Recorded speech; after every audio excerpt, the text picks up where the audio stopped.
اعوذ باللہ من الشیطان الرجیم بسم اللہ الرحمن الرحیم۔ ناظرین السلام علیکم۔ ویڈیو شروع کرنے سے پہلے میری آپ تمام لوگوں سے گزارش ہے کہ ایک مرتبہ محبت اور عقیدت کے ساتھ سرکار دو جہاں صلی اللہ تعالیٰ علیہ وآلہ وسلم کی ذات بابرکت پہ درود پاک کا تحفہ پیش کر دیجیے۔ اللہم صلی علی محمد وعلی آل محمد کما صلیت علی ابراہیم وعلی آل ابراہیم انک حمید مجید۔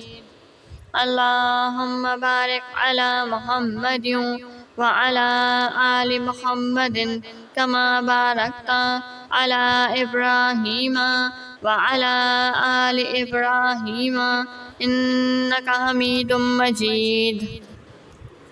حضور صلی اللہ علیہ وآلہ وسلم کی بینی مبارک اور مقدس پیشانی۔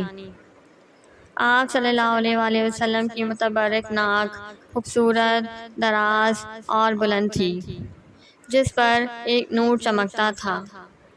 جو شخص بغور نہیں دیکھتا تھا وہ یہ سمجھتا تھا کہ آپ کی مبارک ناک بہت زیادہ اونچی ہے، حالانکہ آپ کی ناک بہت زیادہ اونچی نہ تھی، بلکہ بلندی اس نور کی وجہ سے محسوس ہوتی تھی جو آپ کی مقدس ناک کے اوپر جلوہ فکن تھا۔ حضرت ہند بن ابی حالہ رضی اللہ تعالیٰ عنہ آپ صلی اللہ علیہ وآلہ وسلم کے چہرہ انور کا حلیہ بیان کرتے ہیں کہ واسع الجبین، یعنی آپ کی مبارک پیشانی کشادہ اور چوڑی تھی۔